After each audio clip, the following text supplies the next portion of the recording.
नहीं, खान साहब ने ईद के रोज़ गले मिलकर कान में आज़ादी की जंग लड़ने का पैगाम देने की भी नसीहत की है।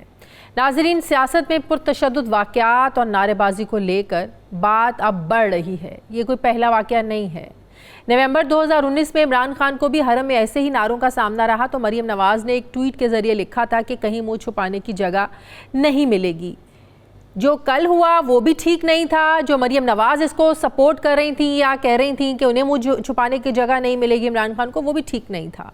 हम उस वाक़े को भी जस्टिफाई नहीं कर सकते। कल का जो वाक़या हुआ हम इसकी भी मज़म्मत करते हैं। पाकिस्तानी सियासत में शिद्दत का रुझान नया है, तो क्या ये वक्त के साथ साथ बढ़ता जाएगा? ये सियासी लीडरों और पार्टी को इसके सद्देबाब के लिए मिल बैठ कर संजीदगी से सोचना होगा। मैं बात करूँगी, मुझे ज्वाइन कर रहे हैं वज़ीर-ए-आज़म के मुआविन ख़ुसूसी बराए कश्मीर और गिलगित बल्तिस्तान क़मर ज़मान कायरा साहब। अस्सलाम वालेकुम। बहुत बहुत शुक्रिया कायरा साहब। कायरा साहब, आज आप राना साहब ने जो प्रेस कॉन्फ्रेंस की, आप उस प्रेस कॉन्फ्रेंस में उनके साथ मौजूद थे। मस्जिद नबवी का जो वाक़या हुआ, यकीनन इसको जितनी इसकी मज़म्मत की जाए कम है। सियासी इख्तलाफात अपनी जगह, लेकिन हरम पाक में मस्जिद में इस तरह के नारे लगाना, बदतमीज़ी करना, किसी तौर पर भी इसको जो है वो डिफेंड नहीं किया जा सकता। क्या हुकूमत पाकिस्तान सऊदी हुकूमत से इस पर प्रोटेस्ट करने जा रही है, उनसे रिक्वेस्ट करने जा रही है कि इसके खिलाफ आप एक्शन लें? देखिए, एक बात तो इस बात का इजहार है कि ये हुकूमत या हमारी सोसाइटी में अब इनटॉलरेंस का लेवल ये हो गया है कि हमारे सामने ना कोई मुकद्दस मकाम बचा है, ना कोई किसी छोटे बड़े का एहतराम बचा है, ना कोई ओहदा बचा है।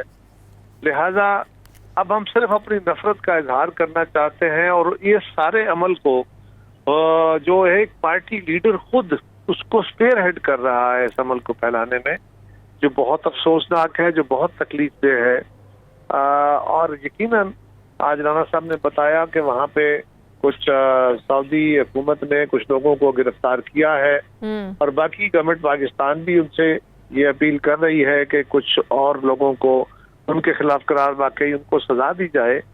ये जो मदीने की रियासत के नारे लगा के कौम को बहकाना चाहते हैं, ये मदीने वाले का और मदीने वाले के रोजे का एहतराम करना भूल गए। बिल्कुल नहीं। आपको भी लगता है कि ये सब प्री प्लान था? राना साहब तो कह रहे थे कि बाकायदा मंसूबा बंदी के तहत हुआ, लेकिन जब पीटीआई के लोगों से बात करते हैं वो कहते हैं कि नेचुरल एक रिएक्शन था। फिर वो साथ इंपोर्टेड हुकूमत की बात करते हैं, कहते हैं कि लोगों का नेचुरल एक रिएक्शन था, जो शेख रशीद साहब ने पहले ही कुछ दिन पहले बता दिया था कि जब ये जाएंगे वहां पर तो देखें इनके साथ होता क्या है। ये शेख साहब अब दिलों के भेद भी जानना शुरू हो गए हैं, मुस्तकबिल के अहवाल भी उन पे रिवील होना शुरू हो गए हैं। अब अगर तो ऐसा है कि शेख साहब को मुस्तकबिल की नजर आना शुरू हो गया है, कोई ऐसा उन पे करामतें आ गई हैं उनमें, तो मैं आपकी बात मान लेता हूँ। वरना अगर कोई बंदा ये बात कह रहा है तो वो प्लानिंग का हिस्सा है जो वो कह रहा है। लिहाजा इसके ऊपर तो बड़ी ओपन एंड शट केस वाला मामला है कि वो एग्री कर गए हैं, पता चल गया उनको कि हाँ ऐसा होने जा रहा है। फिर उनके भांजे जो उनकी जगह दूसरी सीट पे एमएनए है राशिद सदीक साहब, उन्होंने तो बहुत हद कर दी। वो तो कहते हैं आइंदा ये मक्का मदीना जाएंगे, वहां भी लोग यही करेंगे। और अब ये ना एक और खतरनाक बात यह है कि मुकद्दस मकामात के अलावा पब्लिक मकामात के ऊपर भी अब ये घरों के अंदर अल्टीमेटली होगा क्या? ये घरों में, ये बस्तियों में, ये दफ्तरों में, ये मुख्तलिफ जगह पे जो पोलिटिकल डिवाइड है उसको अल्टीमेटली नफरत के इस इंतहा तक लेके जाना चाहते हैं। इस डिवाइड में ये समझ नहीं पा रहे, ये सिर्फ अपनी नैरो पॉलिटिकल सोच के तहत उसको इतना बढ़ा रहे हैं कि जिसके नतीजे में पाकिस्तान को नाकाबिले तलाफी नुकसान होने जा रहा है। कायरा साहब, हमने पाकिस्तान पीपल्स पार्टी के अदवार भी देखे हैं, हमने नून लीग के अदवार भी देखे हैं, परवेज मुशर्रफ साहब का भी हमने दौर देखा है, लेकिन ये एक नफरत और तशद्दुद की आग जो इस दौर में हम देख रहे हैं, हमने किसी पार्टी के दौर में इतनी अदम बर्दाश्त नहीं देखी। आप नहीं समझते कि ये नफरत और ये अदम बर्दाश्त, ये तशद्दुद की जो आग है, इससे फिर किसी एक को नुकसान नहीं होगा, हर कोई इसकी लपेट में होगा, जिससे ना सियासत बचेगी ना लोगों की निजी जिंदगियां महफूज रहेंगी? देखिए, जो कुछ आज हुआ है मदीना शरीफ में, लेकिन मदीना तो अलामत क्या है? मदीना अलामत है नबी करीम सल्लल्लाहु अलैहि वसल्लम के बुर्दबारी की, आपके बर्दाश्त की, आपके आला अखलाक की, दीगर कौमों के, दीगर मज़ाहिब के अपने बदतरीन मुखालफीन के लिए भी जो रहमत का और अच्छे अखलाक का नमूना पेश करने की। तो फिर हमें ये समझने की जरूरत है कि अगर हमारे यहाँ, मुझे या किसी और को ये शक हो जाए कि अब इस मुल्क के अंदर सिर्फ एक जमात रहेगी, बाकी सब गद्दार हैं, अगर किसी को ये शक हो जाए कि इस मुल्क के अंदर आप एक मजहब के मानने वाले रहेंगे, दीगर की छुट्टी हो जाएगी, दीगर को भगा देंगे, फिर वही काम है ना जो मोदी कर रहा है, वही काम है ना जो ट्रंप करना चाह रहा है। तो ये तो बहुत खौफनाक काम है। ये सोसाइटियां, हम multiple culture, multi religious, multi ethnic societies हैं, हम इंक्लूसिव सोसाइटी में, एक्सक्लूसिव नहीं है। ये नहीं हो सकता कि जमहूरियत के अंदर आप ऐसे चल पाए, ना कोई घर बचता है, ना कोई बस्ती बचती है, ना कोई मुआशरा। लेकिन अलमिया ये है कि जमहूरियत जो आपको सिखाती है ना, वो है बर्दाश्त। जमहूरियत सिखाती है डिफरेंस ऑफ ओपिनियन को टॉलरेट करना। बिल्कुल। यहाँ पे अलमिया ये है कि फॉशिज्म जो है वो आपको इससे खिलाफ लेके जाता है, वो नफरत सिखाता है, वो आपको तहकीर सिखाता है, वो आपको अपने मुखालिफ के खात्मे को सिखाता है, वो लोगों के गले पकड़ना और लोगों की आवाज को दबाना सिखाता है। ये वो कर रहे हैं, वरना जमहूरी अमल में तो ग्रेजुअली सोसाइटी के अंदर टॉलरेंस आती है, बर्दाश्त आती है। आज वेस्ट के अंदर जो बर्दाश्त है वो उनकी डेमोक्रेटिक टॉलरेंस की अलामत है, और दूसरी तरफ जो नफरत और इंतहा पसंदी की अलामत है वो माजी का हिटलर है, वो माजी का मुसोलिनी है, और वो आज का मोदी है, वो आज का ट्रंप है। उसके अलावा तो बहुत चीजें नजर नहीं आती। एक तरफ लोगों का ये रवैया है, इस हवाले से अदम बर्दाश्त है, दूसरा आप लोगों के लिए बहुत ज्यादा चैलेंजेस हैं कायरा साहब, जो आप लोगों का भी वोटर है, सपोर्टर है। जिस तरीके से इस वक्त लोड शेडिंग शुरू हो गई है, 10-10 मिनट के लिए लाइट आती है, घंटा घंटा लाइट जाती है, आपको ऐसे ही हो रहा है ना, हर जगह पर ऐसे ही हो रहा है। आप दुरुस्त कह रही हैं कि बहुत लोड शेडिंग है, बहुत बड़ी सूरत हाल खराब है। लेकिन एक बात जरा ज़हन में रखिए कि ये जो इस वक्त शॉर्टफॉल आया है, एक तो एक्सेप्शनली गर्मी बढ़ी है, ये बात भी दुरुस्त है कि इस साल, पिछले साल इस मौसम था, इसमें 4 या 5 डिग्री गर्मी का इजाफा हुआ है, जिसकी वजह से इस्तेमाल बढ़ा है, नेचुरली बढ़ना है।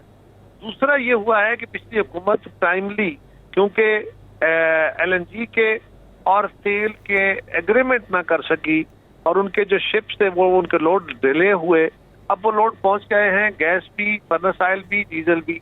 अब इंशाल्लाह ताला वो सप्लाई बहाल हो जाएगी एक आध दिन में। लेकिन ये लोग ये भी बयानियां बना रहे हैं ना कि इम्पोर्टेड हुकूमत के आते ही मुल्क में लोड शेडिंग बढ़ गई, अब आप भुगते हैं। जो ये तो आप लोगों का काम है, और आप बेहतर जानते हैं कि किसी एक हुकूमत के आने में 10 दिन के अंदर तो लोड शेडिंग नहीं बढ़ जाती। बिल्कुल सही कह रहे हैं आप, बिल्कुल ठीक कह रहे हैं। 10 दिन में तो सप्लाई लाइन नहीं खराब हो जाती। बिल्कुल। 10 दिन में तो उसने प्रोक्योरमेंट नहीं की है। बिल्कुल। और अगले 1-2 दिन में इंशाल्लाह ये ठीक होना शुरू हो जाएगा, और 2-4-5 दिन के अंदर अंदर सूरत हाल जो है वो मामूल पे वापस आ जाए। सही। क्या होने वाले जो नए इलेक्शंस हैं, क्या ये EVM के जरिए होंगे? क्या पूरी ऑपोजिशन जो आज हुकूमत में है, जो कल ऑपोजिशन में होते हुए तो बहुत इसके खिलाफ बोलती थी, क्या EVM को आप बिल्कुल ख़त्म कर देंगे? ओवरसीज़ पाकिस्तानियों को जब वोट का हक इमरान खान की हुकूमत ने दिया था, ये भी ले लेंगे? क्या ये इंतखाबी इस्लाहात का सिर्फ इंतज़ार कर रहे हैं नए इलेक्शन के लिए, जब ये हो जाएंगी तो नए इलेक्शन हो जाएंगे? देखिए, EVM हो या इलेक्ट्रॉनिक जो वोट ट्रांसफर है, जो ई-वोटिंग है, हाँ। मसला बुनियादी तौर पे क्या है? EVM के ऊपर तो दुनिया के तजर्बात नाकाम हुए और दुनिया सब करके छोड़ गई, छोटे छोटे मुल्क। हमारे यहाँ इसके ऊपर बड़े सीरियस तहफ़्फ़ुज़ात थे, और जिस तरीके का ये जल्दबाजी में करना चाहते थे उस तरीके से तो बिल्कुल ही मुमकिन नहीं था। इलेक्शन कमीशन जिसने ये काम करना है, जिसकी ये एक्सपर्टी है, उसने अपनी इनकैपेबिलिटी का और उसके ऊपर अपने तहफ़्फ़ुज़ात का इजहार किया। ये बात हमें समझनी चाहिए, इनको भी समझनी चाहिए।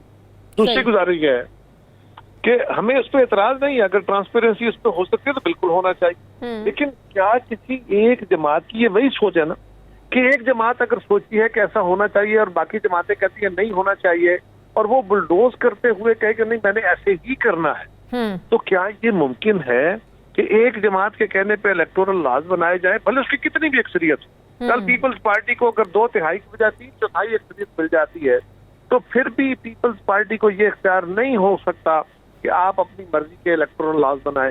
ये तो सब जमातों की मशावरत से बनने हैं, क्योंकि फिर तो एक जमात अपनी मर्जी के मुताबिक कानून बनाएगी और इलेक्शन अपनी मर्जी के मुताबिक कराएगी। तो इलेक्शन कमीशन है बेसिक फोरम, वो भी अपनी क्या वो उसके भी तावुज़ात दे चुका है। और ई वोटिंग से तो हम आगे बढ़ना चाहते हैं। हम तो ई वोटिंग पे नहीं रुक रहे, हम तो कह रहे हैं कि आप ओवरसीज पाकिस्तानी को राइट टू वोट तो ऑलरेडी है। जो भी पाकिस्तान में आके वोट डालना चाहता है उसका वोट बना हुआ है, मतलब कि पाकिस्तान में आकर डालें, इस पर कोई कदगन नहीं। मैं उसकी वजाहत करने लगा।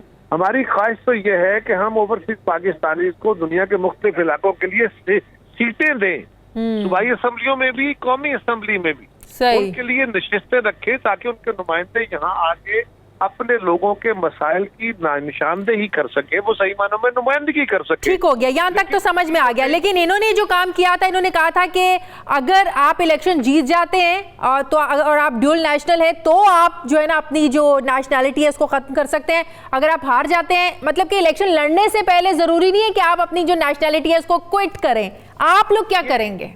इस तरह के कानून में बिल्कुल मैं इसका वकील हूँगा कि मेरे ख्याल के मुताबिक तो इवन जो इसके पास डुअल नेशनैलिटी तो नहीं, लेकिन अगर किसी ने अपनी नेशनैलिटी पाकिस्तानी नेशनैलिटी के साथ उसने फर्ज करे ग्रीन कार्ड लिया हुआ है, उसने कोई इस तरह के ट्रेवल डॉक्यूमेंट रखे हुए हैं, तो उनकी पाकिस्तान के साथ वाबस्तगी को शक की निगाह से नहीं देखना चाहिए।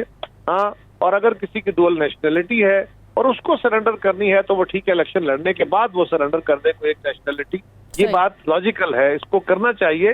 जो ई वोटिंग के ऊपर हमारा ताफुज है वो ये है कि ई वोटिंग बड़ी आसानी से हैकिंग हो सकती है। अगर अमेरिका जैसे मुल्क में जो वो हैकिंग हो सकती है तो पाकिस्तान कहाँ खड़ा? बिल्कुल ठीक, बहुत बहुत शुक्रिया।